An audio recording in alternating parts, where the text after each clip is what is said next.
तो कभी आपने सोचा है जो इतनी रात में डिलीवरी बॉयज आते हैं जब उन्हें किसी सुनसान जगह पर जाना पड़ता है या फिर ठंड की वीरान रात में उन्हें ऐसी गलियों से गुजरना पड़ता है तो वो क्या महसूस करते हैं? चलिए आज देखते हैं। कहानी की शुरुआत होती है अमेरिका के नेसवा टाउन से, जहाँ खून जमा देने वाली ठंड का कोहराम मचा हुआ है। चारों तरफ ना कोई इंसान है और ना ही इंसान की जात है, बस बर्फ ही बर्फ है। लेकिन उसी बीच हम एक जलती हुई कार को देखते हैं जिसके अंदर एक शख्स बाहर आता है। इसकी हालत काफी बुरी हो रखी है, शरीर पर चोटों के जख्म है। हालातों को देखकर ऐसा लग रहा है शायद उसके साथ किसी ने बहुत बुरा किया हो। पर यह शख्स है कौन और ये हालात इसकी किसने बनाई, ये जानने के लिए चलते हैं थोड़ा सा पीछे। पीटर नाम का लड़का जिसकी जिंदगी किसी कछुए की तरह चल रही है, एकदम धीरे धीरे उसने उसे तेज करने के लिए कुछ लोन ले लिया और अब वो लोन उसके पीछे किसी चीता की तरह पड़ा हुआ है, क्योंकि उसको चुकाने का वक्त निकल चुका है, जिस कारण बार बार उसके लेन देन वालों का कॉल आ रही है जिसे वो बार बार काट रहा है या फिर इग्नोर कर रहा है। लेकिन आज वो नहीं बच पाया क्योंकि रेबिका ने उसके घर पर ही धावा बोल दिया अपने आदमी के साथ। ये वही है जिससे उसने लोन लिया था और वो उसे लेने के लिए उसके घर पर पहुंच चुकी है और वो ऐसी देर से आ रही किश्तों से बहुत परेशान हो चुकी है। अब वो उसे किसी भी तरीके से पैसे लौटाने को कहती है, लेकिन पीटर के पास तो अभी कुछ पैसे ही नहीं है, तो वो उसे कैसे देगा? ये सुनकर रेबिका और ज्यादा आग बबूला हो जाती है। वो उसके जेबों को चेक करने लगती है और उसमें उसे कुछ पैसे मिले और उन पैसों को अपने कब्जे में ले लिया उसने। लेकिन ये काफी नहीं है, वो वापस आएगी और उसने इस महीने की किस्त टाइम पर नहीं दी तो इस बारी वो सब कुछ ले जाएगी उसके घर से। बेचारा पीटर डर गया। उसके पास जो कुछ खराब या पुराना सामान था उसने उसे बेचने का फैसला कर लिया, लेकिन उसे बेचकर भी कुछ खास मुनाफा नहीं होता उसे। तभी अचानक उसके पास एक डिलीवरी का मैसेज आया।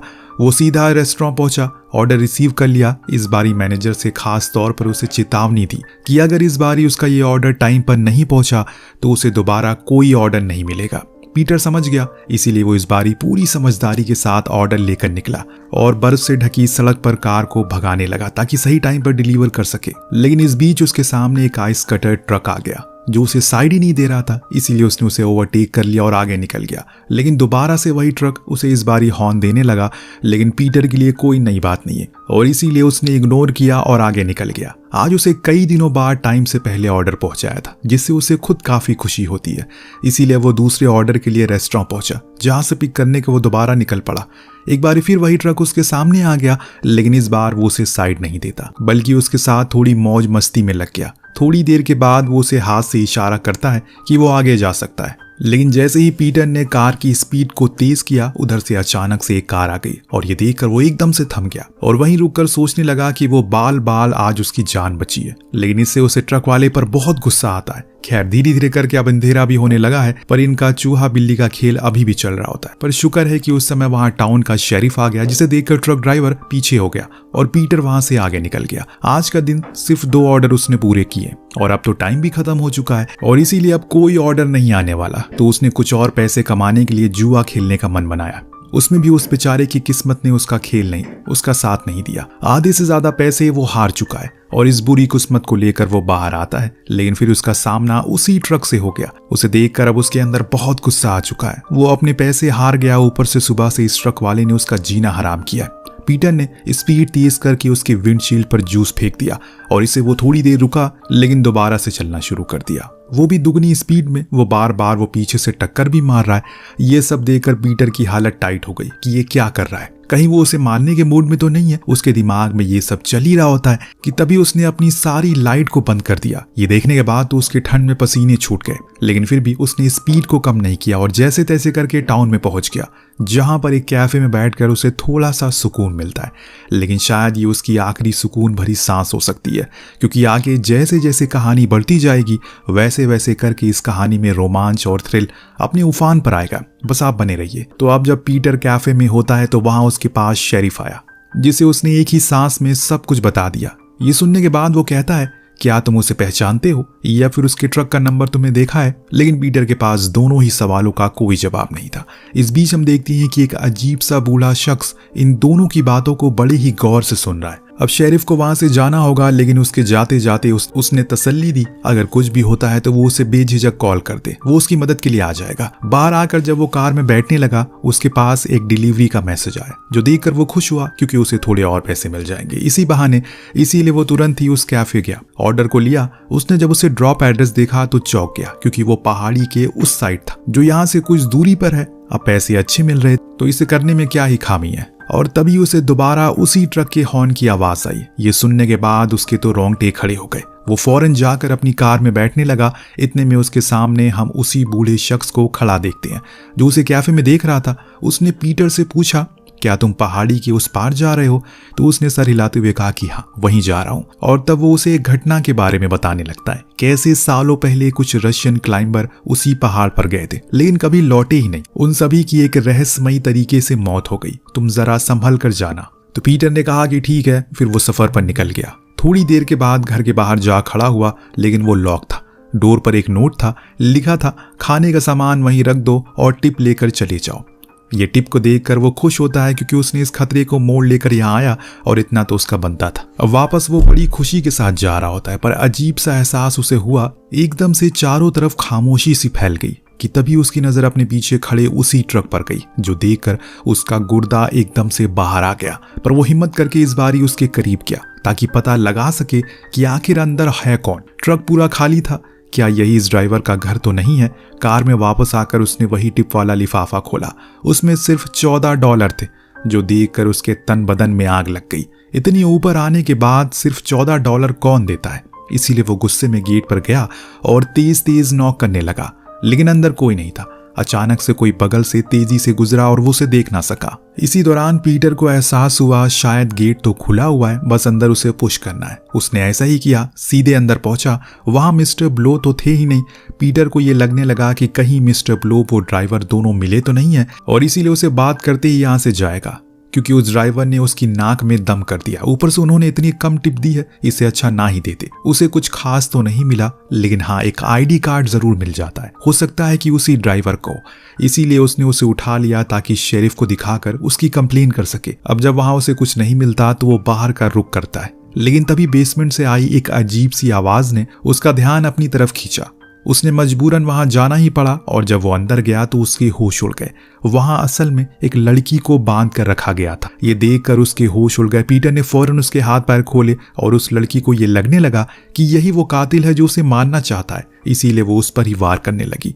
वो उसे बार बार समझाता है कि वो नहीं है जो वो समझ रही है, बल्कि मैं तो तुम्हें सिर्फ बचाने आया हूँ। और कहीं तब जाकर वो उसकी बात को समझती है और चुप रहने को बोलती है। तभी उन्हें ऊपर से एक म्यूजिक की साउंड आई। यही साउंड कुछ देर पहले पीटर ने भी सुनी थी। वो उस लड़की से कहता है, हमें जाना चाहिए यहाँ से जल्दी से, क्योंकि वो आदमी ठीक नहीं है, हम दोनों को ही मार देगा। लेकिन उस लड़की में तो बदले की आग जल रही है। उसे किसी तरह करके खुद के ऊपर हुए अत्याचारों का बदला लेना था। इस बीच हमने देखा बाहर एक डरावना सा आदमी बैठा हुआ है, जिसने बड़े ही अजीब से कपड़े पहने हैं और हाथ में उसके हथियार है। ऐसा लग रहा है मानो वो किसी का इंतजार कर रहा हो। दोनों ही बाहर आते हैं, धीरे धीरे करके बाहर वाले कमरे तक पहुंचते हैं। पीटर बार बार उससे कह रहा है हमें यहाँ से बाहर निकल जाना चाहिए, लेकिन वो मानने को राजी नहीं है। जैसे वो लोग बाहर वाले कमरे में आए, तब तक वो आदमी वहां से जा चुका था। हो सकता है कि उसे इनके आने की भनक लग गई हो। अब लड़की को बहुत अफसोस हुआ कि वो बदला नहीं ले पाई, लेकिन तभी एक हथौड़ी पीछे की दीवार को तोड़कर बाहर आई, और ये काम उसी आदमी का था, जिससे डर से दोनों घर से बाहर भागने लगे। लेकिन तभी एक एक्स आया और सीधा उस लड़की की पीठ पर लगी, जिससे वहीं उसने अपना दम तोड़ दिया। अब ये दृश्य देखने के बाद पीटर का तो कलेजा मुंह में आ जाता है, क्योंकि वहां वही कातिल खड़ा था। और बहुत ही अजीब बात थी कि वो उसके पास नहीं आता, बल्कि उसे जाने का मौका देता है। तो वो तुरंत ही वहां से भागकर कार में आया और तेजी से उसे भगाने लगा। अब इस दौरान हम एक चीज नोटिस करते हैं। क्या आपने भी गौर कर दिया, उस लड़की के हाथ में असल में एक क्रॉस था, जिसे लेकर वो बाहर आई और उसे ही पत्थर से तोड़ रही थी। और इसी दौरान वो एक से उसकी पीठ में लगा। क्या उस क्रॉस का कुछ कनेक्शन है इस कहानी से, या फिर कुछ तो श्रापित है इस जगह पर? अब आगे ही पता चलेगा। फिलहाल अभी पीटर अपनी फटी हुई हालत को लेकर नीचे की ओर जा रहा है, लेकिन उसकी ज्यादा फट रही है जब उसने देखा कि उसका फ्यूल टैंक खत्म होने वाला है। अब उसके दिमाग में सिर्फ यही डर था, अगर वो रुक गया तो वो आदमी वापस आएगा।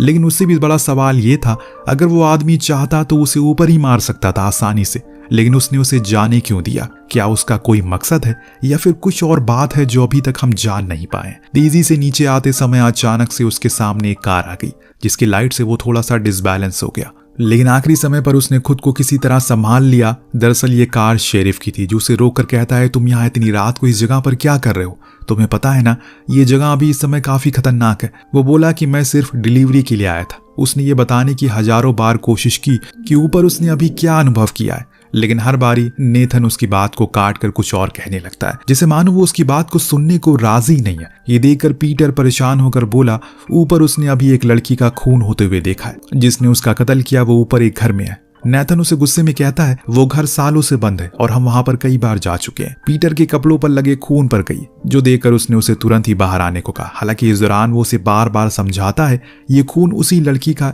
लेकिन वो उसे अरेस्ट करके खुद की कार में बैठा लेता है। अचानक तभी एक तेज रोशनी चमकी। पीटर समझ गया कि वो आ चुका है। उसने शेरिफ को तुरंत कार को आगे ले जाने को कहा, लेकिन वो जिद्दी था। उसे लग रहा है कि अगर वो किसी को भी रोकेगा तो बड़ी आसानी से रुक जाएगा, लेकिन इस बार ऐसा कुछ नहीं होने वाला, क्योंकि सामने वाला साइको ट्रक ड्राइवर है जो पूरी स्पीड से उसकी तरफ आ रहा है। पीटर नेथन को बार बार बोलता है चलो यहाँ से, लेकिन वो मानने को राजी नहीं था। वो खुद ही अपनी कार में जाकर बैठ गया और इधर नेथन उस ट्रक पर शूट करने लगा। वो नहीं रुका और बड़ी बेरहमी से उसे कुचल कर आगे बढ़ गया। इधर पीटर अब यह अंदाजा लगा चुका है जो कुछ भी हो रहा है वो उसके लिए किसी मौत से कम नहीं है।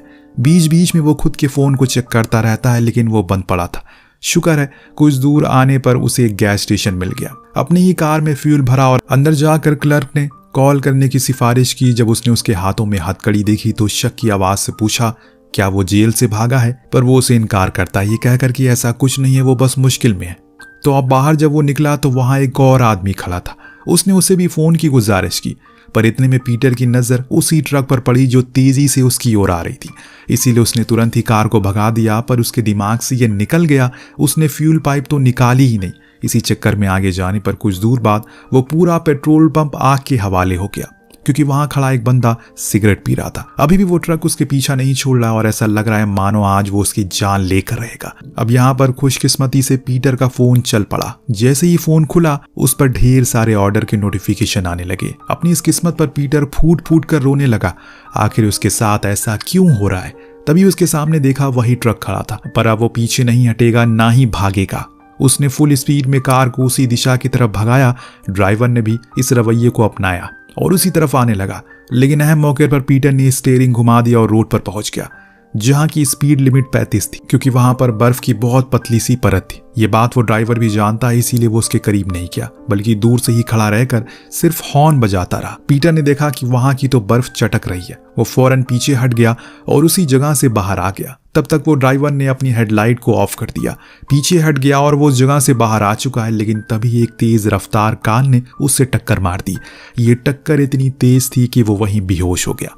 जब उसे होश आया तो उसके सामने रेबिका खड़ी थी। बेचारे की किस्मत इतनी बेकार है, इतनी देर से वो मौत से लड़ रहा है और जब उसे छुटकारा मिला तो एक नई मुसीबत उसके सामने आ गई है। रेबिका के आदमी ने उसे जेब के सारे पैसे निकाल लिए। अभी भी वो पूरे नहीं थे, जिसे उन दोनों को बहुत गुस्सा आता है। इस तनावपूर्ण माहौल में पीटर हंस पड़ता है, जो देखकर रेबिका ने पूछा आखिर वो हंस क्यों रहा है। उसने बताया कि आज का दिन वो सिर्फ मौत से लड़ रहा है, क्योंकि सुबह से उसके पीछे एक सनकी आदमी भी पड़ा हुआ है जिसके पास एक ट्रक है। ये सुनकर वो हैरान थी कि आखिर ऐसा कौन है इस टाउन में। ऐसा किसी को वो जानती नहीं है, पर फिर भी खुद की सेफ्टी के लिए उसने अपने आदमी से कहा कि बाहर जाकर और लोगों को कॉल करो। अंदर ये दोनों अपनी बातों में व्यस्त थे कि तभी एक जोरदार टक्कर की आवाज आई। दरअसल जिस फोन बूथ से वो कॉल कर रहा था उसे उस ट्रक वाले ने उड़ा दिया। रेबिका फौरन बाहर गई हथियार को लेकर, तो देखा कि वहां पर स्नो ओनर की लाश पड़ी है। पीटर को पता है कि वो कौन है, इसीलिए वो अंदर ही छुपा था। तभी एक जोरदार मुक्का आता है और रेबिका बेहोश हो जाती है। तो वहीं पीटर अंदर किचन में छुपा हुआ था। यहाँ हालात बहुत ज्यादा डरावने हो चुके हैं। वो फिर भी हिम्मत नहीं हारता और छुपा रहता है। इस बीच वो सनकी आदमी खून से सना हुआ हथियार लेकर अंदर आया, उसे ढूंढने लगा। पीटर होशियारी से एक जगह बैठ गया। जैसे ही वो उसके करीब आया उसने स्प्रे करके मौका ढूंढ लिया और भागने का। लेकिन बाहर जाते टाइम रेबिका ने उसे मदद की गुहार लगाई, पर हालात ऐसे हैं अगर वो उसकी मदद करेगा तो शायद उसे किसी की मदद की जरूरत पड़ जाए। बाहर आकर वो फौरन कार में बैठा और पुलिस को भद्दी भद्दी गालियां दी, क्योंकि कभी भी वो समय पर नहीं पहुंचती। शायद अब उसका भी अंत करीब है, क्योंकि आगे की रोड बंद है। पर फिर भी उसने उसी पर गाड़ी को दौड़ाना शुरू कर दिया और एकदम फुल स्पीड में पीछे पीछे वो भी आ रहा है। बीच में ही वो कार से छलांग मारकर उतर गया, जिससे उसकी गाड़ी आगे जाकर खाई में गिर गई। साथ में वो ट्रक भी नीचे गिर पड़ी। पीटर को लगा कि अब वो मर चुका होगा, क्योंकि नीचे सिर्फ और सिर्फ राख और मलबा था। पर दोस्तों वो गलत था, क्योंकि तभी उसकी टांग किसी ने पकड़कर खींच ली। ये वही सन की था, लेकिन इस बारी पीटर की किस्मत अच्छी थी, क्योंकि उसके हाथ में सिर्फ उसका जूता ही लगा था, जिसे लेकर वो खाई में गिर गया और मारा गया। अब फाइनली उसकी जान छूटी इस मुसीबत से। अब वो वापस अकेले वहां से पैदल जाने लगा और तभी बीच में उसी बंदे ने उसे लिफ्ट भी दे दी, जो उसे कैफे से बाहर मिला था, जिसने उसे चेतावनी भी दी थी कि वो वहां ना जाए वरना अनर्थ हो जाएगा। पर उसने नहीं सुनी। अगले दिन यह हादसा पूरे शहर में फैल गया, जिससे सभी को पता चल गया कि पहाड़ी की उस पार सच में कुछ है। इसीलिए उस जगह को हमेशा के लिए बंद कर दिया गया और पीटर ने भी अपनी आखिरी डिलीवरी की और वहां से हमेशा के लिए दूसरे टाउन चला गया, सारी बुरी यादों को यहाँ पीछे छोड़कर। वेल, आपके साथ कभी ऐसा हुआ है कि आप हाईवे या फिर किसी रोड पर जा रहे हो और कोई ट्रक वाला या फिर कोई कार वाला आपके पीछे पड़ा हो? अगर ऐसा हुआ है तो नीचे कमेंट करके जरूर बताएगा। मिलते हैं अगली वीडियो में। Thank you so much watching. Peace out.